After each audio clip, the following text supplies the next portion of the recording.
إن الحمد لله نحمده ونصلي على رسوله الكريم أما بعد أعوذ بالله السميع العليم من الشيطان الرجيم من همزه ونفخه ونفثه بسم الله الرحمن الرحيم يا أيها الذين آمنوا لا تقربوا الصلاة وأنتم سكارى حتى تعلموا ما تقولون ولا جنبا إلا عابري سبيل حتى تغتسلوا وإن كنتم مرضى أو على سفر أو جاء أحد منكم من الغائط أو لمستم النساء فلم تجدوا ماء فتيمموا صعيدا طيبا فامسحوا بوجوهكم وأيديكم إن الله كان عفوا غفورا۔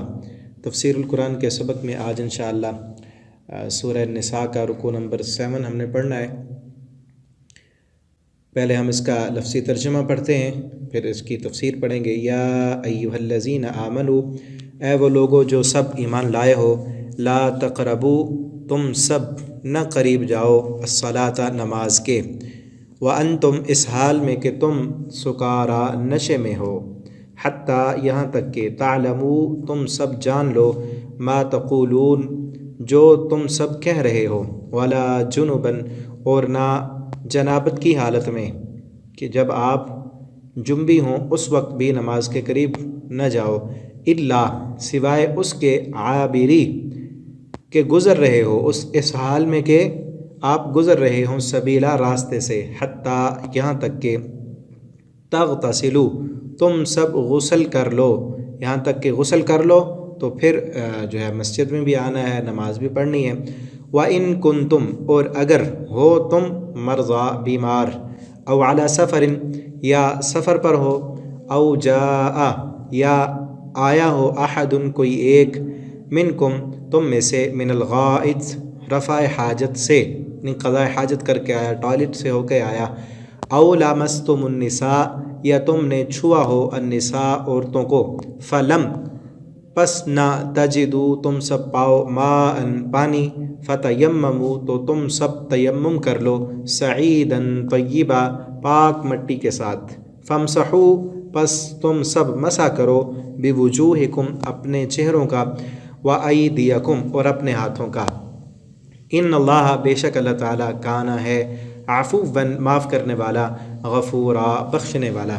الم ترى، کیا نہیں، تارا، تم نے دیکھا، الی الذین، ان لوگوں کی طرف جو اوتوا، سب دیے گئے، نصیباً، ایک حصہ، من الکتاب، کتاب سے، یشترون، وہ سب خریدتے ہیں، الضلالہ، گمراہی کو، ویریدون، اور وہ سب چاہتے ہیں، ان تضلوا السبیل، کہ تم سب بھٹک جاؤ اصل راستے سے، واللہ اعلم باعدائکم، اور اللہ خوب جاننے والا ہے، باعدائکم، تمہارے دشمنوں کو، وکفی باللہ ولیہ، اور کافی اللہ تعالیٰ بطور دوست کے، وکفی باللہ نصیرا، اور کافی ہے اللہ تمہیں بطور مددگار کے، من الذین، ان لوگوں میں سے جو ہادو، یہودی بن گئے، یحرفون، وہ بدل دیتے ہیں، الکلمہ، کلمات کو، عن مواضعہ، اس کے اصل مقامات سے، ویقولون، اور وہ سب کہتے ہیں، سمعنا، ہم نے سنا، وعصینا، اور ہم نے نافرمانی کی،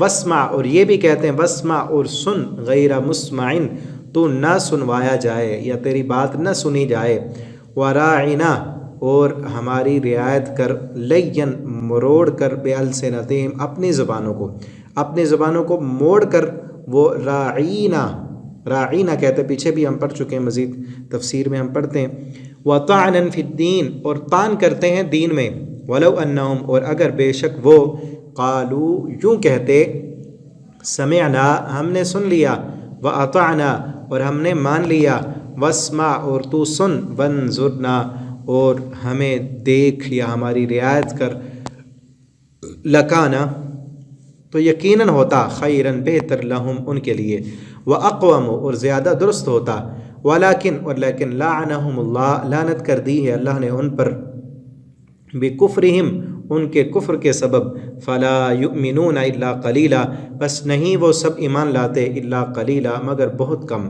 یا ایھا الذین، اے وہ لوگو جو اوتو، سب دیے گئے، الکتابہ کتاب، آمنو تم سب ایمان لاؤ، بما اس پر جو نزلنا ہم نے نازل کی، مصدقاً جو تصدیق کرنے والی ہے، لما اس کی جو معکم تمہارے پاس ہے، یعنی اہل کتاب اس قرآن پر بھی ایمان لاؤ جو قرآن تمہاری پہلی کتابوں کی بھی تصدیق کرنے والا ہے، من قبل اس سے پہلے کہ ان نطمسا ہم مسخ کر دیں، وجوہن چہروں کو، فنردہا پھر ہم پھیر دیں انہیں، علی ادباریہا ان کے پیٹھوں کی طرف، او نلعنہم یا ہم لعنت کریں ان پر، کما لعنا جیسا کہ ہم نے لعنت کی اصحاب السبت ہفتے والوں پر، وکان امر اللہ اور ہے اللہ کا حکم مفعولا ہو کر رہنے والا، ان اللہ بے شک اللہ تعالی لا یغفر نہیں بخشے گا، ان یشرک بہ کہ وہ شریک بنایا جائے اس کے ساتھ کسی کو، ویغفر اور وہ معاف کر دے گا، ما دون ذالک جو اس کے علاوہ ہے، لمن یشاء جس کو وہ چاہے گا، ومن یشرک باللہ اور جس نے شریک بنایا اللہ کا، فقد تو یقیناً افطرا اس نے بہتان باندھا، اسم عظیمہ بہت بڑے گناہ کا، علم ترا کیا آپ نے دیکھا، الی الذین ان لوگوں کی طرف، یزکون جو سب پاکیزہ کرتے ہیں، انفسہم اپنے آپ کو، اپنے آپ کی پاکیزگی بیان کرتے رہتے ہیں، بل اللہ بلکہ اللہ ہی، یزکی پاکیزہ کرتا ہے، من یشاء جس کو وہ چاہتا ہے، ولا یظلمون اور نہیں وہ سب ظلم کیے جائیں گے، فتیلا دھاگے کے برابر، انظر آپ دیکھیں، کیفا کیسے، یفترون وہ سب بہتان باندھ رہے ہیں، علی اللہ اللہ پر، الکذبہ جھوٹ کا، وکفا بہ اثما مبینا اور کافی اللہ اس کے ساتھ، اثما مبینا جو کھلا گناہ وہ کر رہے ہیں، وکفا بہ اور کافی ہے وہ گناہ، اثما گناہ کے اعتبار سے صریحہ، مبینہ جو واضح گناہ کر رہے ہیں وہ۔ یہاں تک رکوع کمپلیٹ ہوا، ابھی ہم اس کا جو ہے تفسیر پڑھتے ہیں۔ آج کی رکوع کی جو پہلی آیت ہے اس میں پیچھے ہم سورہ بقرہ میں جو ہے پڑھ چکے ہیں شراب کی حرمت کے متعلق، یعنی شراب ابھی حرام جو ہوئی وہ ایک دم سے نہیں بلکہ 3 مرحلوں میں شراب حرام ہوئی تھی۔ پہلا مرحلہ ہم سورہ بقرہ میں پڑھ چکے ہیں، اس میں یہ تھا یسألونک عن الخمر کہ وہ آپ سے شراب کے بارے میں سوال کرتے ہیں، قل فیہما اسم کبیر ان سے کہہ دیں کہ اس میں گناہ بڑا ہے، ومنافع للناس اور اس کا اسمہما کبیر گناہ اس کا بڑا ہے اور اس کے فائدے کم ہیں، اور اس کا جو گناہ ہے وہ اس کے فائدے سے بڑھ کر ہے۔ اب دوسرے موقع پر کیا کیا گیا کہ جو ابھی شراب جب حرام نہیں تھی، شراب کی حالت میں اگر نشے کی حالت میں ہو تو نماز پڑھنے سے روک دیا گیا اور مسجد میں آنے سے روک دیا گیا۔ وہ اس آیت میں ہے، یا ایھا الذین آمنو اے وہ لوگوں جو ایمان لائے، نہ تم قریب جاؤ نماز کے، صرف اتنا پڑھ لیں تو کیا مطلب ہے، نماز پڑھو ہی نہ، بلکہ آگے کیا ہے۔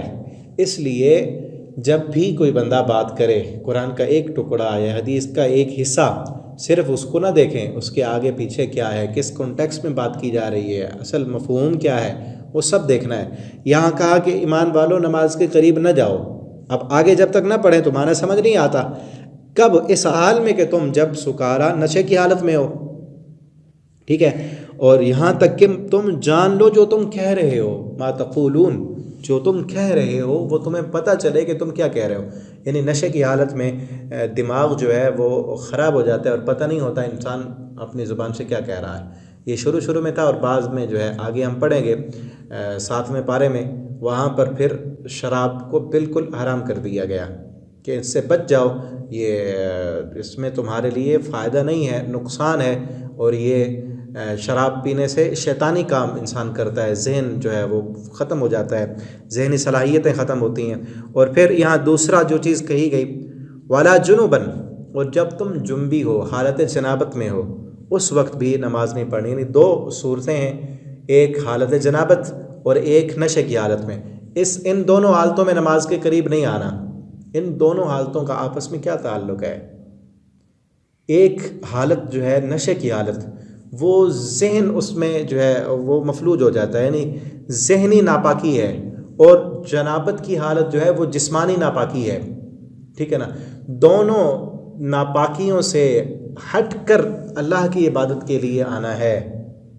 ذہن بھی، اس سے کیا معلوم ہوا کہ جب اللہ کی ملاقات کے لیے آئیں تو جسمانی طور پر بھی پاک ہو کر آئیں، ذہنی طور پر بھی پاک ہو کر آئیں، جسمانی طور پر بھی ایکٹیو ہو کر آئیں اور ذہنی طور پر بھی ایکٹیو ہو کر آئیں. ٹھیک ہے نا. یہاں ہم ذرا تھوڑا سا غور کریں کہ ہم نماز کے لیے کس حالت میں آتے ہیں.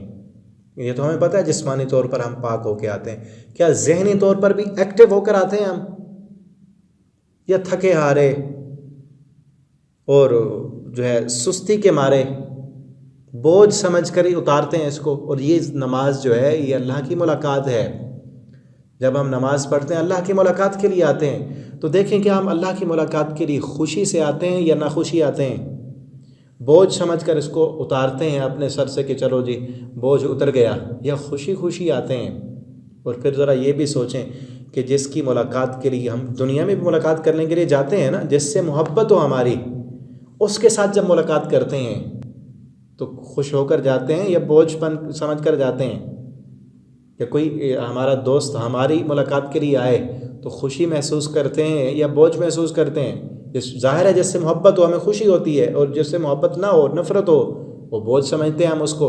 جب نماز کا ٹائم آ جائے کہ ہمارے اوپر وہ گراں گزرتا ہے، ہمیں خوشی ہو جاتی ہے کہ رب کے ساتھ ملاقات کا وقت آ گیا ہے. اپنے دلوں کو دیکھیں اور پھر یہ بات بھی دیکھیں ذہن میں کہ جس کی ملاقات کے لیے ہم جائیں اور بوجھ سمجھ کر جائیں، اگر اس کو پتہ چل جائے کہ یہ میری ملاقات سے خوش نہیں ہوتا بلکہ اس کو بوجھ ہی سمجھتا ہے، کیا وہ ہم سے ملنا پسند کرے گا؟ ایک لمحے بھر کے لیے اگر اس کو پتہ چل جائے نا کہ یہ جو میرا دوست مجھے ملنے آ رہا ہے مجھ سے محبت نہیں کرتا، نہ ہی میری ملاقات کو پسند کرتا ہے بلکہ بوجھ سمجھتا ہے، وہ تو ملے گا ہی نہیں. ہم خود دیکھیں، جو ہم سے ملنے آ رہا ہم سمجھیں کہ یہ ملاقات کو پسند نہیں کرتا، بوجھ سمجھ کے آ رہا ہے، تو ہم اس سے ملنا پسند نہیں کریں گے. اللہ تو جانتا ہے ہمارے دلوں کی حالات کو، اللہ کو پتہ ہے کہ یہ میرے سامنے جو بندہ میرا کھڑا ہوا ہے یہ خوشی خوشی آیا ہے یا بوجھ سمجھ کے آیا، یا اس کو والد نے کہہ دیا یہ نماز پڑھنے کے لیے آیا ہوا ہے، ماں نے کہہ دیا آیا ہوا ہے، استاد نے کہہ دیا، یہ دل سے اچھا نہیں سمجھتا، بوجھ سمجھ کے اتار رہا ہے. تو نماز کو جو اللہ کی ملاقات ہے اس کو خوشی خوشی پڑھا کریں. جب نماز کا وقت آئے ہر کام ہم چھوڑ دیں، ہماری سب سے جو اول جو ہمارا مقصود ہو وہ اللہ کی عبادت ہو. محبت کے ساتھ آئیں، خوشی کے ساتھ آئیں اور محبت کے ساتھ نماز پڑھیں، اور ذہن کی حاضری کے ساتھ نماز پڑھیں. یہ دونوں چیزیں ہوں گی نا تو تب محبت آئے گی. ذہن کی بھی حاضری ہو، جسم بھی ایکٹیو ہو، کیونکہ جنابت کی جو حالت ہے وہ انسان کے جسم کو سست کر دیتی ہے، اور جو سکر کی حالت ہے، سکارا نشے کی حالت، وہ انسان کا ذہن ختم کر دیتی ہے. اسی لیے ذہنی طور پر بھی ایکٹیو ہو کر اللہ کی عبادت کریں اور جسمانی طور پر بھی ایکٹیو ہو کر اللہ کی عبادت کریں، اللہ کی ملاقات کریں. اور پھر یہ دیکھیں اگر ہم اللہ کی ملاقات کے لیے خوشی سے جائیں گے نا تو اللہ بھی ہماری ملاقات سے خوش ہوں گے. اور اگر ہم اللہ کی ملاقات جو نماز ہے، اور یہ دنیا میں اللہ کی ملاقات ہے، ٹھیک ہے نا، یہ اللہ کے سامنے ایک قیام ہے. اور میں نے ایک قول پڑھا تھا کسی محدث کا کہ یہ بلکہ امام ابن قیم رحمہ اللہ تعالیٰ کا قول ہے. وہ کہتے ہیں دو قیام ہیں انسان کے، ایک دنیا میں ہے اللہ کے سامنے جب ہاتھ باندھ کے بندہ نماز کے لیے کھڑا ہوتا ہے اللہ کے سامنے قیام ہے، اور ایک قیام آخرت کو ہوگا جب حساب ہوگا، حساب دینے کے لیے بندہ اللہ کی عدالت میں کھڑا ہوگا، وہ قیام ہوگا. یہ دو قیام ہیں بندے کے. اور امام صاحب کہتے ہیں کہ جس انسان نے اپنا دنیا کا قیام، یہ نماز والا قیام درست کر لیا، آخرت کا قیام اس کا اللہ درست کر دیں گے. یہ دنیا میں اللہ سے ملاقات ہے نا، یہ قیام ہے، یہ ملاقات، یہ قیام اللہ کے سامنے اگر درست ہو جائے، ذہن بھی انسان کا حاضر ہو، حتی تعلم ما تقولون، جو کہہ رہے ہو اس کو پتہ ہو. خصوصاً آج جن کو عربی نہیں آتی، ترجمہ نہیں آتا نماز کا، تو کم از کم نماز کا ترجمہ یاد کر لیں. پتہ ہو ہمیں کہ زبان سے جو لفظ بول رہے ہیں وہ ہم کیا بول رہے ہیں، اللہ کے سامنے کھڑے ہیں تو کیا کہہ رہے ہیں، ٹھیک ہے نا. تو جب پتہ ہو، یہ قیام درست ہو، تو آخرت کا قیام خود بخود درست ہو جائے گا. اور نماز اگر درست کر لے بندہ، ساری زندگی کے کام درست ہو جاتے ہیں. ہے نا حدیث میں کہ سب سے پہلے اول ما یحاسب بہ العبد الصلاۃ، سب سے پہلے قیامت کے دن جس چیز کا حساب ہوگا وہ نماز ہوگی. اگر نماز درست ہو گئی سارے عمل درست ہو جائیں گے. تو دنیا میں ہی جیسے انسان کی نماز درست ہو جائے اس کی زندگی کے سارے معاملات درست ہو جاتے ہیں. تو کوشش کریں اپنی نماز کو درست کرنے کی. اور یہاں جو لفظ کہے گئے ہیں تعلموا ما تقولون، جو کہہ رہے ہیں اس کا پتہ ہو. یہ نہیں کہ نشے کی حالت میں تو نہ ہو لیکن ذہن جو ہے وہ کہیں اور ہو، ذہن جو ہے وہ حساب کتاب کر رہا ہے، ذہن دکان پر ہے، ذہن بازار میں گیا ہوا ہے، جسم مسجد میں ہے، تو کیا فائدہ؟ ذہن بھی حاضر ہو، ٹھیک ہے نا. دونوں چیزیں، جسم بھی پاک ہو، جسم بھی ایکٹیو ہو، سستی کے مارے نہ کھڑے ہوں. بلکہ آگے آئے گا اسی پارے کے آخر میں کہ منافقوں کی نماز ہے وہ کہ جب نماز کے لیے کھڑے ہوتے ہیں سست ہوتے ہیں، سستی کے مارے نہ کھڑے ہوں، جسم بھی ایکٹیو ہو اور ذہن بھی حاضر ہو. اور اگلا جو مسئلہ بیان کیا جا رہا ہے ولا جنبا الا عابری سبیل، حالت جنابت میں. تو پھر بھی یہاں ایک یہ بھی ہے، صلاۃ سے مراد مسجد بھی ہے، نماز کے قریب بھی نہیں آنا اور مسجد میں بھی نہیں آنا، ان دونوں حالتوں میں، ٹھیک ہے. اور حالت جنابت میں بھی مسجد نہیں آنا. مگر یہ ہے کہ اگر کوئی گزرنے والا جس نے مسجد کے اندر سے ہی گزرنا ہے، مجبوری ہے اس کی، تو وہ گزر سکتا ہے. مثلاً اگر کسی بندے کا گھر ہی مسجد کے اوپر ہے، ہوتا ہے نا ایسے کہ چھت پر گھر ہے، نیچے مسجد ہے، اب اس نے گزرنا ہے، راستہ اس کا وہی ہے، مسجد سے گزر کر اس نے باہر نکلنا ہے، تو وہ گزر سکتا ہے. یا کبھی مسجد میں بیٹھا ہے انسان، خصوصاً عورتیں مسجد میں یا حرم میں طواف کر رہی ہے کوئی عورت، اس کے جو ہے پیریڈ اس کا شروع ہو گیا ہے، اب ایسی حالت ہوگی کہ وہ باہر اس نے باقی کی حالت نہیں رہی تو باہر تو جانا ہے.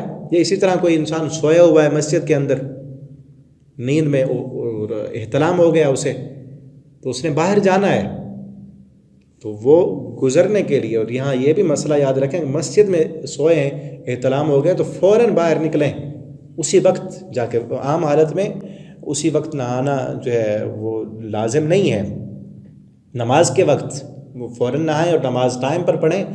لیکن مسجد میں اگر ہیں تو فوراً مسجد سے باہر نکل جائیں، باہر جا کے پھر سو جائیں تو ٹھیک ہے. نماز کو اگر دیر ہے تو مسجد میں سے فوراً عابری سبیل، گزرنے والا بس اتنی دیر جتنی دیر وہ گزر سکتا ہے وہاں سے بس گزر جائے، ٹھیک ہے.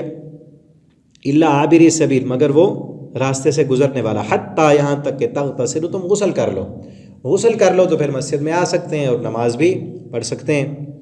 وَإِن كُنتُم مَرْضَىٰ، اور یہاں اب اور مسئلہ بیان ہو رہا ہے، اگر تم مریض ہو، او علی سفر، یا تم سفر پر ہو، یا تم میں سے کوئی بندہ من الغائط، غائط سے ہو کر، غائط اصل کہتے ہیں نشیبی زمین کو، یعنی ویران علاقہ.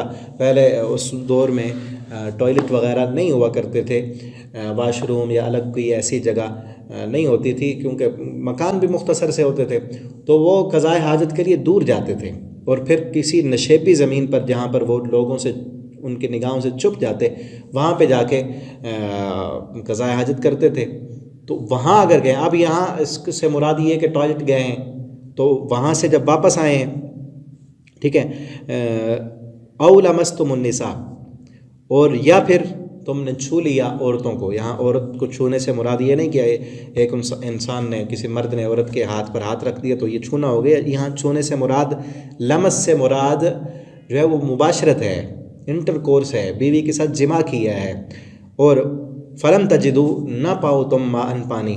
اب ایسی حالت ہوگی یعنی پیشاب پخانہ کیا ہے، وضو ختم ہو گیا، چھوٹی نجاست ہے، چھوٹی ناپاکی ہے، اور بیوی سے جمع کیا ہے تو بڑی نجاست ہے. یا پھر جو ہے احتلام ہو گیا ہے، اس حالت میں، جنابت کی حالت میں ہے، تو پھر کیا کرنا ہے؟ فلم تجدو، اور پانی بھی نہیں ہے، ٹھیک ہے نا. پانی جہاں سے آتا ہے وہاں سے آیا نہیں، یا آپ کی جو مشین ہے پانی نکالنے کی وہ خراب ہو چکی ہے، ٹھیک ہے، پانی نہیں ہے. یا کہیں سفر پر گئے ہوئے ہیں وہاں بھی پانی نہیں ہے. یا یہ صورت، تیسری صورت کیا ہے کہ تم مریض ہو، بیمار ہو، پانی ہے استعمال نہیں کر سکتے. ایسی، یہاں بیماری سے مراد ایسی بیماری کہ جس میں پانی استعمال کرنا منع ہو، پانی استعمال کرنے سے بیماری بڑھنے کا خطرہ ہو، یا پانی استعمال کرنے سے موت واقع ہونے کا خطرہ ہو، پانی نہیں استعمال کر سکتے. تو ان ساری صورتوں میں کیا کرنا ہے؟ یا پانی نہ ہو یا پانی استعمال نہ کر سکتے ہو تو کیا کرو؟ انتہائی آسانی کی گئی اللہ تعالیٰ نے. فرمایا فتیمموا، تو تم تیمم کر لو، سعیدن، مٹی سے، طیباً، پاک مٹی سے. سعید اصل صاد عین دال، یہ وہ مٹی جو تہ ہو، اوپر والی مٹی، یعنی نیچے جہاں پر گرد و غبار گری ہو وہاں نہیں، جو اونچی جگہ ہو وہاں پر، اس جگہ پر ہاتھ مار کر وہاں سے جو مٹی ہو اس سے جو ہے تیمم کر. تیمم کا اصل لغوی معنی ہوتا ہے ارادہ کرنا، یعنی ایک نفسیاتی طور پر کچھ یہ کام کر لو تو تمہیں طہارت والا جو عمل ہے وہ حاصل ہو جائے گا. اس سے کیا ہے، اس کا طریقہ کیا ہے، فمسحو، تو تم چھو لو، مسح کرو، بوجوہکم، اپنے چہروں کا، یعنی دونوں ہاتھ مٹی پر مارنے. اور پھر حدیث میں اس کا طریقہ بھی آتا ہے کہ دونوں ہاتھوں کو اگر مٹی زیادہ لگی ہے دونوں ہاتھ آپس میں مار کر ان کو جھاڑ لیں یا ان پر پھونک مار لیں، یعنی موٹی موٹی مٹی جو ہے وہ اڑ جائے.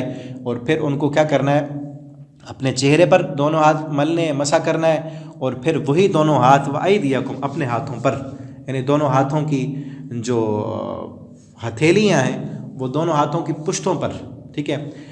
بایاں ہاتھ جو ہے وہ دائیں ہاتھ کے اوپر پھیر دینا ہے اور دائیں ہاتھ بائیں ہاتھ کے اوپر پھیر دینا ہے. تو اتنا کرنے سے غسل بھی ہو جائے گا اور وضو بھی ہو جائے گا، یعنی دونوں سے یہ کفایت کر جائے گا. لیکن کب، جب یہ صورتیں ہوں، ٹھیک ہے، پانی نہ ہو، وضو کرنا ہے پانی نہیں ہے، حالت جنابت ہے پانی نہیں ہے، سفر پر گئے ہوئے ہیں پانی نہیں ہے، یا دوسری صورت یہ ہے کہ آپ پانی تو موجود ہے لیکن بیماری کی وجہ سے پانی استعمال نہیں کر سکتے، تو اتنا کرنے سے تیمم ہو جائے گا اور پھر نماز پڑھنی ہے. ٹھیک ہے نا. یہاں یہ دیکھیں کہ نماز کسی بھی حالت میں معاف نہیں ہے، بلکہ آگے اسی پارے میں آئے گا، آگے حالت جنگ ہے، دشمن کے تیر چل رہے ہیں، اس حالت میں بھی اللہ تعالیٰ فرماتے ہیں دو جماعتیں بنا لو، ایک دشمن کے سامنے مقابلے کے لیے کھڑی ہو جائے اور ایک اللہ کے سامنے سر بسجود ہو جائے. نماز کی معافی نہیں ہے. اور یہاں یہ دیکھیں ایک بندہ بیمار ہے، ہاسپٹل میں ہے، اس کے جسم سے گندگی نکل رہی ہے، ایسی حالت اور کفیل، لیکن اگر ذہن اس کا درست ہے، اٹھ نہیں سکتا، وہیں لیٹے لیٹے ہی مٹی اس کے لیے لائی جائے، وہاں پر ہاتھ پھیرے، تیمم کر لے اور لیٹے لیٹے ہی نماز جو ہے پڑھ لے، اللہ تعالیٰ قبول فرما لیں گے. معافی نہیں ہے جب تک انسان کے ذہن کا اس کے جسم کے ساتھ تعلق موجود ہے، نماز معاف نہیں ہے.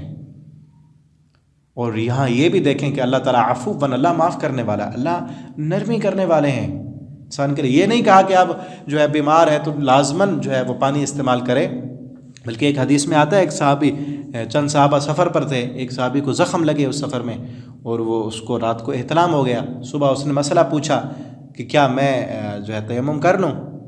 تو لوگوں نے کہا نہیں، پانی تو موجود ہے، آپ کیسے تیمم کریں گے؟ مسئلے کا پتہ نہیں تھا. اس نے غسل کیا اور وہ زخم اس کے بڑھ گئے اور وہ فوت ہو گئے، شہید ہو گئے وہ صحابی. آپ صلی اللہ علیہ وسلم کے پاس آئے، بتایا. آپ صلی اللہ علیہ وسلم نے فرمایا تمہیں کیا ہو گیا؟ تم نے اپنے ساتھی کو قتل کر دیا، اگر تمہیں پتہ نہیں تھا تو تم پوچھ لیتے. آپ صلی اللہ علیہ وسلم نے پھر فرمایا اس کے لیے کافی تھا کہ جہاں زخم تھے وہاں پٹی باندھ لیتا اور ان زخموں کے اوپر مسح کر لیتا اور باقی اپنے جسم کو دھو لیتا. ٹھیک ہے نا. تو یہ اللہ تعالیٰ نے آسانیاں پیدا کی ہیں کہ آپ پانی استعمال نہیں کر سکتے، اتنی بیماری بڑھنے کا خطرہ ہے تو مسح کر لیں، تیمم کر لیں. اور اگر کھڑے ہو کر نماز نہیں پڑھ سکتے، بیٹھ کر پڑھ لیں، بیٹھ کر نہیں پڑھ سکتے لیٹ کر پڑھ لیں. اور غفور، اللہ معاف کرنے والا ہے، جو کمی کوتاہی ہوگی اللہ سے معافی مانگیں، اللہ ضرور معاف کر دیں گے. اب آگے دیکھیں، الم تر الی الذین، کہ آپ نے ان لوگوں کی طرف نہیں دیکھا جن کو کتاب دی گئی. ان سے مراد، یہاں سے مراد اہل کتاب یہودی اور عیسائی ہیں. ٹھیک ہے نا. زیادہ تر یہودی جنہوں نے یشترون الضلالہ، ان کا کام کیا تھا کہ وہ ضلالت خریدتے تھے، گمراہی خریدتے تھے. وَيُرِيدُونَ، اور وہ چاہتے تھے کہ ان تضلوا السبیل، تم بھی سارے راہ حق سے بھٹک جاؤ. وہ کیا کرتے تھے؟ اللہ کی، ایک تو اللہ کی کتاب میں، ہم سورہ بقرہ میں پڑھ چکے ہیں ان کی ساری برائیاں. اللہ کی کتاب میں تحریف کرتے تھے، بدل دیتے تھے، ایک جگہ کی بات اٹھا کر دوسری جگہ ڈال دیتے تھے، یا آگے پیچھے سے چھوڑ کر تھوڑا سا ٹکڑا پکڑ کر لوگوں کو بتا دیتے ہیں. جیسے ابھی آیا نا پچھلی آیت میں، یا ایھا الذین آمنوا لا تقربوا الصلاۃ. کئی کلمہ پڑھنے والے مسلمان بھی کہتے ہیں دیکھو نماز قرآن میں نہیں ہے کہ نماز کے قریب نہ جاؤ. یہودیوں کا کام بھی یہی تھا کہ تھوڑی سی بات لیتے اور اس وقت بھی نبی کریم صلی اللہ علیہ وسلم سے تھوڑی سی بات سنتے اور ان کا مفہوم، جس مقصد کے لیے وہ بات کی جا رہی ہو، اس کو الٹ کر کے آ کر لوگوں کو بتاتے، مذاق اڑاتے. ٹھیک ہے نا. اور پھر گانا بجانا، لہو و لعب، جس طرح مکہ کے بعض مشرک بھی گئے تھے ایران سے، جو ہے نا وہ ناچنے والی، گانے والے وہ لائے تھے، ان کے قصے کہانیاں آ کر لوگوں کو سناتے تاکہ لوگ قرآن نہ سنیں، دین کی طرف نہ آئیں. ان یہودیوں کا بھی یہی کام تھا. ٹھیک ہے نا، یشترون الضلالہ، وہ گمراہی خریدتے تھے. اور آج اس دور میں ہم دیکھ لیں کس قدر گمراہی کے خریدار عام ہیں، دین سے دور کیا جا رہا ہے. نت نئے چینل جو ہیں وہ فحاشی اور یعنی پھیلا رہے ہیں، اور نت نئے ایپ، ویب سائٹیں اور فلمیں، گانے، ڈرامے اور گیمیں، پتہ نہیں کیا کچھ انسانوں کو گمراہ کرنے کے لیے لایا جا چکا ہے. بچوں کے لیے الگ کارٹون ہیں، گیمیں ہیں، اور بڑوں کے لیے جو ہے نا ویب سیریز، ڈرامے، فلمیں، پتہ نہیں کیا کچھ شیطانی ہتھ کنڈے ہمارے اوپر مسلط کیے جا چکے ہیں. اور بالکل یہ مشینی، یہ ضلالت اور گمراہی ہمیں انسانوں کو مشین بنا رہی ہے کہ انسان کی کوئی نفسیات نہ ہوں، انسان کے اندر کوئی رحم دلی نہ ہو، انسان کے اندر کوئی محبت کے جذبات نہ ہو. بالکل جس طرح ایک مشین کام کرتی ہے نا، اسی طرح بس یہ دنیا کے لیے کام کریں بس، اور بھول جائیں یہ دنیا میں کس لیے آئے تھے. ٹھیک ہے نا، یہ سارے فلمیں، ڈرامے، ایکٹر، یہ گیمیں، یہ سب کچھ اسی لیے ہے کہ ایک انسان کو پتہ بھی نہ ہو کہ وہ دنیا میں آیا کیا کرنے تھا. آج دیکھ لیں اسی ڈگر پہ چل رہے ہیں.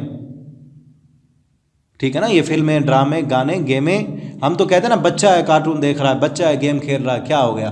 وہ ان کے ذریعے میسج دے رہے ہیں، ہماری نفسیات کو خراب کر رہے ہیں، ہمارے ذہن مفلوج کر رہے ہیں. ایک بچہ جو سارا دن گیم کھیلے اور گیم میں وہ لوگوں کا قتل کر رہا ہے، اس کا ذہن نہیں بنے گا، قتل اس کے سامنے معمول ہو جائے گا، عام سی بات بن جائے گی. ٹھیک ہے نا، لوگوں کو مارنا، پیٹنا، اس طرح کے کام ہوتے ہیں موبائلوں میں، گیموں میں، ڈراموں میں، فلموں میں. پھر عشق مشوقی کی سٹوریاں، اور پھر سب کچھ جو ہے بنیاد جو میں نے بات کی اس وجہ سے کہ ان لوگوں کو، انسان کو پتہ نہ ہو کہ دنیا میں کیا کرنے کے لیے آیا. کوئی ان میں آپ ہزاروں ڈرامے دیکھ جائیں، ہزاروں گیمیں کھیل جائیں، کسی میں یہ بات نہیں آئے گی کہ دنیا میں کیوں آئے ہم، مقصد کیا ہے، جینے کا مقصد کیا ہے، ہم کیا ہیں، کیا کچھ کر رہے ہیں، کدھر جانا ہے، کہاں سے آئے تھے، مرنے کے بعد کہاں جائیں گے، کیا ہوگا ہمارا، کچھ پتہ نہیں. وہ کہاں سے آئے گا؟ قرآن سے. وہ تو قرآن بتائے گا نا کہ دنیا میں کیا کرنے آئے، کر کیا رہے ہو، جاؤ گے کدھر. تو یہ بات ذہن میں رکھیں، ہم کہاں سے آئے ہیں، یہاں کس لیے آئے ہیں، کہاں سے آئے ہیں اور کس لیے آئے ہیں، اور جانا کہاں ہے.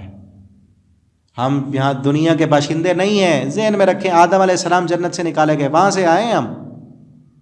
آدم علیہ السلام کو اللہ نے جنت میں بھیجا تھا نا، اصل گھر وہ ہے، وہاں سے آئے ہیں. اور پھر جانا کہاں ہے؟ اب جانا جنت میں نہیں، دو راستے ہیں، دو. اب اطاعت اور فرما برداری اللہ کی کریں گے تو پھر وہیں جنت میں جائیں گے، اور اگر اپنی منمانی اور مرضیاں کریں گے، شیطان کے پیچھے چلیں گے تو پھر جہنم ہے. ٹھیک ہے نا، اللہ تعالی ہمیں وہ کام کرنے والا بنائیں، اپنی اطاعت اور فرما برداری کرنے والا بنا دیں، اور مرنے کے بعد اللہ ہمیں جنت دے دیں. ٹھیک ہے نا، یشترون الضلالہ، وہ ضلالت خریدتے ہیں. تو یہ ضلالت، گمراہیاں، اس کی طرف جانے والے لوگ بہت ہیں، اس سے بچیں. وَيُرِيدُونَ، اور وہ چاہتے ہیں ان تضلوا السبیل، کہ تمہیں بھی گمراہ کر دیں. ٹھیک ہے نا، ان چیزوں سے، یہ گانے، ڈرامے، فلمیں، یہ سارے یہودیوں کے ہتھ کنڈے ہیں، یہ بنائے ہوئے ایپس، یہ سارے اصل بڑی بڑی کمپنیاں، بڑے بڑے چینلز، ان کے مالکان یہودی ہیں، اور مسلمانوں کو لگا دیا ہے اس کام پہ کہ وہ خود بھی گمراہ ہو جائیں. واللہ اعلم باعدائکم، اللہ جانتا ہے تمہارے دشمنوں کو. ٹھیک ہے نا، یہ دوست نہیں ہے یہ چینلوں پہ بیٹھ کے تمہیں مشورے دینے والے، یہ تمہارے لیے گیمیں ریلیز کرنے والے، یہ کارٹون تمہارے بچوں کے لیے بنانے والے، اور تمہارے بچوں کے لیے ہاتھوں میں جو ہے نا یہ سب کچھ دینے والے، یہ تمہارے دوست نہیں ہیں. اللہ جانتا ہے کون تمہارا دشمن ہے. ہم تو ظاہر دیکھتے ہیں نا، ہماری دنیا کا کون فائدہ کر رہا ہے، دنیا کا نقصان کون کر رہا ہے. اور اصل دشمن تو ہمارا وہ ہے جو ہماری آخرت خراب کر دے. وہ دوست ہمارا جو ہمیں دین سے دور لے کر جا رہا ہے، وہ تو دشمن ہے. واللہ اعلم باعدائکم، اللہ تمہارے دشمنوں کو جانتا ہے. اس لیے اللہ کیا کہتا ہے، اللہ کے لیے محبت کریں، اللہ سے محبت کریں اور اللہ والوں سے محبت کریں، تاکہ وہ ہمیں اللہ کے قریب لے جائیں اور ہماری آخرت بہتر بن جائے. ایسا دوست جس کی دوستی ہمیں دین سے دور کر دے، وہ دوست ہمارا نہیں ہے. جو دوست ہمیں آخرت کی یاد دلائے، اللہ کے قریب کرے، دین کے قریب کرے، وہی ہمارا دوست ہے. وَكَفَى بِاللَّهِ وَلِيًّا، اور اللہ جو ہے وہ سب سے بہترین دوست ہے. اللہ کافی نہیں ہے، اللہ کی دوستی کافی نہیں. اللہ سے دوستی لگائیں، اللہ کے قرآن سے دوستی لگائیں، نماز سے دوستی لگائیں، اور نماز پڑھنے والوں سے، قرآن پڑھنے پڑھانے والوں سے ان کو اپنا دوست بنائیں۔ وَكَفَى بِاللَّهِ نَصِيرًا، اور اللہ مددگار کافی۔ یہ مت سمجھو کہ ان یہودیوں سے یا غیر مسلموں سے، دنیا داروں سے ہماری دوستی نہیں ہوگی تو ہماری مدد کون کرے گا مشکل وقت میں۔ اللہ فرماتے ہیں کفا باللہ، اللہ کافی ہے مومن کو، ایک اللہ ہے ہمارا، تو کسی کی کوئی پرواہ نہیں، ٹھیک ہے نا۔ پوری دنیا مخالف ہے، اللہ ہمارے ساتھ ہے نا، تو کوئی پرواہ نہیں ہے۔ اور اگر اللہ ساتھ نہیں ہے، پوری دنیا ساتھ ہے، تو کوئی پھر گھاٹے اور نقصان سے کوئی بچانے والا نہیں ہے، پوری دنیا مل کر نہیں بچا سکتی۔ اسی لیے اللہ رب العالمین کی محبت اپنی اول ترجیح بنائیں، اللہ کو راضی کرنا اپنی زندگی کا اول ترین مقصد بنائیں، اور اللہ کے ساتھ دوستی لگائیں۔ اللہ تعالی ہم سب کو اپنی محبت عطا فرما دیں۔ من الذین ہادوا، وہ یہود، وہ کون ہے جو دشمن ہے تمہارے؟ ان لوگوں سے جو یہودی ہوئے، یہودی بن گئے، بنایا نہیں گیا تھا، خود انہوں نے اپنے آپ کو یہودی بنا لیا۔ یحرفون الکلم، جو بدل دیتے ہیں کلمات کو، ہم موازی اصل مقامات سے، یعنی جو اصل مقصد کے لیے بات کی گئی ہوتی ہے وہ اس مقصد کے لیے پیش نہیں کرتے، اپنی منمانیاں، اپنی دنیا کے مفادات حاصل کرنے کے لیے پیش کرتے ہیں۔ وَيَقُولُونَ، اور وہ کہتے ہیں سمعنا، ہم نے سنا، وَعَصَيْنَا، نافرمانی، یعنی اتنا سن لینا ہی کافی ہے، بس عمل کون کرے۔ بلکہ بعض تو نبی کریم صلی اللہ علیہ وسلم کے منہ پر آ کر کہہ دیتے تھے کہ ہم نے سن لیا، بس اتنا ہی کافی ہے، مانیں گے نہیں۔ وَاسْمَعْ، اور آپ صلی اللہ علیہ وسلم کو کہتے وَاسْمَعْ، سن، غیر مسمع، نہ سنوایا جائے۔ اس کے دو معنی ہیں، ایک غیر مسمع یعنی تو نہ سن سکے، معاذ اللہ آپ کو کہتے کہ آپ بہرے ہو جائیں آپ کے منہ پر، ٹھیک ہے نا، آپ صلی اللہ علیہ وسلم کا صبر تھا، آپ نے کچھ نہ کہتے، غیر سن، نہ سنایا جائے۔ یا اس کا ایک معنی یہ بھی وَاسْمَعْ، اپنے لوگوں میں جا کر کہتے وہ سنو، غیر مسمع، ایسی بات جو کبھی نہیں سنی گئی، مذاق کرتے ہوئے، ایسی بات جو کبھی نہ سنی ہو تم نے، وہ سنو۔ وَرَاعِنَا، اور ہماری رعایت کی زبان کو موڑ کر، یہ پیچھے سورہ بقرہ میں ہم پڑھ چکے ہیں، راعی جو ہے وہ اصل کہتے ہیں اپنے چرواہے کو، اور راعینا کا معنی ہوتا ہے ہماری رعایت کریں، ہماری طرف دیکھیں، ہماری بات سنیں۔ وہ راعینا کہتے ہیں کہ اے ہمارے چرواہے، معاذ اللہ، ٹھیک ہے نا۔ لیم، اپنی زبانوں کو موڑتے ہوئے، وطعنا فی الدین، دین میں عیب کرتے ہوئے۔ ولو انہم، اگر وہ ایسے کرتے کہ سمعنا، یہ کہتے کہ ہم نے سن لیا، واطعنا، سینا کہنے کے بجائے اطانا کہتے، اور یہ کہتے واسمع، اور تو سن، وانظرنا، ہمیں دیکھ، ٹھیک ہے نا، لکان خیر لہم، یہ ان کے لیے بہتر ہوتا اور زیادہ اچھا ہوتا، لیکن اللہ نے ان پر لعنت کر دی ہے ان کے کفر کی وجہ سے۔ اب ان میں ایمان نہیں لائیں گے مگر بہت کم، یہودیوں میں جو ایمان لائے بہت ہی کم ہے۔ یا ایھا الذین آمنوا، اب مزید انہیں کہا جا رہا ہے، اے وہ لوگوں جن کو کتاب دی گئی، یہودی بھی اور عیسائی بھی، دونوں کو، اے اہل کتاب، آمنو، ایمان لاؤ، اس پر کتاب پر جو کتاب تمہاری پہلی کتابوں کی تصدیق کرنے والی ہے، یعنی یہ قرآن، تورات اور انجیل کی تصدیق کرتا ہے، اس پر ایمان لاؤ، ٹھیک ہے نا۔ من قبل، اس سے پہلے نطمس وجوہا، کہ ہم مسخ کر دیں تمہارے چہروں کو، اس سے پہلے ایمان لاؤ ورنہ مہریں لگا دی جائیں گی، مسخ کر دیں۔ نطمس کہتے ہیں کہ چہروں کے نشانات کو مٹا دینا، مسخ کرنا، یعنی اصل حلیہ ہی نہ رہے، بگڑ جائے، کہ ہم تمہارے چہروں کو بگاڑ دیں گے، فَنَرُدَّهَا، یا ہم پھیر دیں گے انہیں تمہاری پیٹھوں کی بل، یعنی جس طرح جہاں تمہاری پیٹھ ہے اس طرف تمہارا منہ اور آنکھیں ہو جائیں گی، تمہیں کچھ نظر ہی نہیں آئے گا، مہرے لگا دیں گے۔ یہاں دیکھیں نا کہ آنکھیں کس لیے ہوتی ہیں، زبان، کان کس لیے؟ آنکھیں دماغ کا جو ہے نا دروازہ ہیں، آنکھیں دیکھتی ہیں، دماغ سوچتا ہے، ٹھیک ہے نا۔ تو اگر تم ان آنکھوں سے راہ ہدایت ہی نہیں دیکھ رہے، قرآن ہی نہیں دیکھ رہے، ان آنکھوں پر دنیا کے مفاد پرستی کی پٹی تم نے باندھ لی ہے، تو ہم ان تمہاری آنکھوں کو مسخ کر دیں گے، مٹا دیں گے، اگر تم ہدایت قبول نہیں کرتے۔ پتہ تو تمہیں ہے کہ یہ سچ ہے، حق ہے، یہ قرآن اللہ کی کتاب ہے، لیکن اپنے دنیا کے مفادات کی خاطر تم قبول نہیں کر رہے، تو ہم یہ صلاحیتیں ختم کر دیں گے۔ یعنی میں نے کہا تھا نا، یہاں آخری جو ہے خطاب اہل کتاب سے ہے، صورت میں آگے بھی آئے گا، آخری خطاب ہے، قبول کرنا ہے اسلام کر لو، ورنہ تمہارے جو ہے آنکھوں پر تمہارے چہرے مسخ کر دیے جائیں گے، جیسے ہے نا ختم اللہ علی قلوبہم وسمعہم، مہریں لگا دی جائیں گی، پھر حق قبول کرنے کی صلاحیت سلب کر دی جائے گی، یا ہم لعنت کریں گے تم پر جیسے اصحاب سبت۔ اصحاب سبت ہفتے والے، ان کا مختصر ذکر پیچھے بھی تھا سورہ بقرہ میں، تفصیلی واقعہ ان کا سورہ اعراف میں آگے آئے گا۔ ہفتے کے دن ان کو روکا گیا تھا کہ مچھلی کا شکار نہیں کرنا۔ یہ کیا کرتے تھے؟ ہیلا کرتے تھے۔ اس دن جو ہے مچھلیاں وہ گزار کر نالیوں سے دوسرے تالاب بنا لیے، وہاں اگلے دن پھر اتوار کے دن شکار کر لیتے۔ تو ہیلا کیا، ان پر اللہ نے لعنت کی۔ اللہ فرماتے تمہارے اوپر۔ یہ کون تھے؟ داؤد علیہ السلام کے زمانے میں تھے یہودی، ان کے زمانے میں انہوں نے ایسے کیا۔ اللہ فرماتے جیسے وہ تمہاری تاریخ یاد ہے نا، وہ بھی تمہارے جیسے تھے، انہوں نے بھی ایسے کیا، تحریفیں کی۔ جس طرح ان پر لعنت کی گئی، رحمت سے دور کیا گیا، تمہارے اوپر بھی ایسے نہ کیا جائے۔ تم ایمان قبول کر لو، اسلام قبول کر لو۔ وَكَانَ أَمْرُ اللَّهِ مَفْعُولًا، اور اللہ کا جو حکم ہے ایسے سمجھو وہ کیا ہوا ہے۔ اب یہاں آگے ایک اور مسئلہ، اہم ترین، دین کا بنیادی ترین ایسے سمجھ لیں کہ مسئلہ بیان ہو رہا ہے۔ اللہ تعالیٰ فرماتے ہیں ان اللہ لا یغفر، اللہ معاف نہیں کرے گا کس چیز کو؟ ان یشرک بہ، کہ اس کے ساتھ شرک کیا جائے۔ اللہ کا یہ قانون ہے کہ اللہ نے مشرک انسان کو کبھی معاف نہیں کرنا۔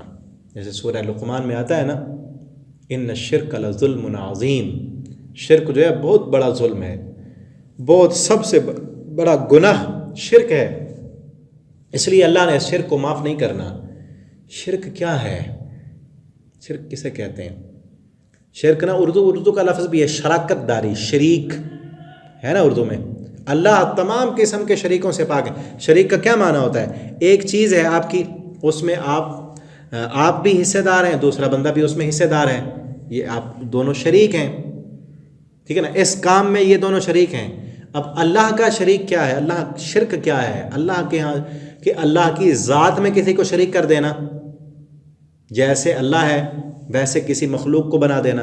دو طرح کا ہوتا ہے، ایک ہے مخلوق کا مقام بڑھا کر اللہ کے قریب کر دینا، دوسرا ہے اللہ کا مقام کم کر کے مخلوق کے قریب کر دینا، ٹھیک ہے نا۔ یہ دونوں شرک ہیں کہ ایک اللہ کا مقام کم کر دیا، مخلوق کے برابر کر دیا، یہ بھی شرک بن گیا، اور دوسرا اللہ کی مخلوق میں سے کسی کو اتنا بڑھا دیا کہ اللہ کے برابر کر دیا، ٹھیک ہے نا۔ وہ چاہے اللہ کی ذات میں ہو یا اللہ تعالیٰ کی صفات میں ہو۔ جیسے اللہ تعالیٰ کی صفات ہیں، اللہ عالم الغیب ہیں، اللہ تعالیٰ نفع و نقصان کے مالک ہیں۔ کوئی انسان یہ کہے کہ اللہ بھی عالم الغیب ہیں اور فلاں پیر صاحب بھی، فلاں بزرگ بھی، فلاں مخلوق بھی، وہ بھی عالم الغیب ہے، تو یہ شرک ہے۔ اس نے اس مخلوق کو اللہ کی صفت عالم الغیب میں شامل کر دیا۔ اور اسی طرح اللہ تعالیٰ نفع و نقصان کے مالک ہیں۔ کوئی انسان یہ کہے فلاں انسان بھی، چاہے وہ زندہ ہے یا مردہ، وہ بھی میرے کسی نفع نقصان کا مالک ہے، تو اس نے اس انسان کو اللہ کی صفت میں شامل کر دیا، شریک کر دیا، یہی شریک ہے۔ اور اسی طرح چاہے اللہ کی ذات میں، یہ سمجھ لیں، اللہ کی ذات میں شریک ہو، اللہ کی صفات میں، یا اللہ تعالیٰ کے حقوق میں، ٹھیک ہے نا۔ تیسرے نمبر پر اللہ کے حقوق میں، اللہ کا حق کیا ہے؟ بندوں پر اللہ کا حق ہے کہ بندے اللہ کی بندگی کریں، اللہ کی عبادت میں شریک کرنا، سجدہ اللہ کے لیے کرنا ہے، رکوع اللہ کے سامنے کرنا ہے، دعا اللہ سے مانگنی ہے، اللہ کا حق ہے کہ ہم بندے اللہ کے، دیتا اللہ ہے، ٹھیک ہے نا۔ پہلا شریک کیا؟ اللہ کی ذات میں کہ اللہ رازق ہے، اللہ کی صفت رزق دینا۔ کوئی انسان کہے کہ فلاں انسان بھی رازق ہے، فلاں بھی رزق دے سکتا ہے، تو یہ اللہ کی صفت میں شرک ہو جائے گا، اللہ کی ربوبیت میں شرک ہوگا۔ اور جب دیتا اللہ ہے تو پھر عبادت بھی اللہ کی، اللہ کا حق ہے۔ کوئی انسان اب یہ عبادت کسی اور کے لیے کرے گا تو یہ اللہ کے حق میں شرک ہوگا، جسے شرک فی العبادہ کہتے ہیں، عبادت میں شرک ہو جائے گا۔ اور عبادت کی جتنی بھی قسمیں ہیں، رکوع ہے، قیام ہے، ہاتھ باندھنا ہے، رکوع کرنا ہے، سجدہ کرنا ہے، دعا کرنی ہے، نظر و نیاز ہے، یہ ساری چیزیں جو ہیں ایک اللہ کے لیے۔ اب کوئی انسان ان سارے کاموں میں اللہ کی ذات میں کسی کو شریک کر دے، اللہ کے افعال میں، اللہ کی صفات میں کسی کو شریک کر دے، یا اللہ کا جو حق ہے عبادت، سجدہ کرنا، دعا مانگنا، نظر و نیاز، یہ کسی اور کے لیے کر دے گا تو یہ شرک ہے۔ اسی طرح محبت ہے، والذین آمنوا اشد حبا للہ، ایمان والے سب سے شدید محبت اللہ سے کرتے ہیں، اور یہ محبت اور انسانوں سے بھی ہے۔ اللہ سے محبت، سب سے بڑی محبت اللہ سے، اور پھر اللہ کے لیے محبت، اللہ سے محبت اور اللہ کے لیے محبت۔ اللہ کے لیے محبت کیا ہوگی؟ اس انسان سے محبت جو انسان اللہ سے محبت کرتا ہے، اللہ کے رسول سے محبت، اللہ رسول اللہ کے صحابہ سے محبت، قرآن پڑھنے والوں سے محبت، اور جن سے اللہ نے محبت کرنے کا حکم دیا ہے، اپنی ماں سے محبت، والدین سے محبت، اولاد سے محبت، بیوی سے محبت، شوہر سے محبت، ٹھیک ہے نا، بچوں سے محبت، غریبوں سے محبت، فقراء سے محبت. یہ محبت کیوں ہے؟ کیونکہ اللہ نے کہا ان سے محبت کرنی ہے. اللہ کی مخلوق سے محبت، انسانیت پر ترس، یہ ساری اللہ رب العالمین کا حق ہے.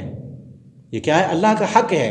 اب کوئی انسان جیسے محبت اللہ سے کی جاتی ہے کسی اور سے کرنے لگ جائے، یعنی اتنی محبت کہ جان بھی دے انسان، جان اللہ کے لیے دے، وہ کسی اور کے لیے جان دے، کسی اور کے لیے جان دے، کسی عورت کے لیے دے، کوئی عورت کسی مرد کے لیے دے، تو کیا ہے؟ شرک ہے، مشرک ہے، کدھر جائے گا؟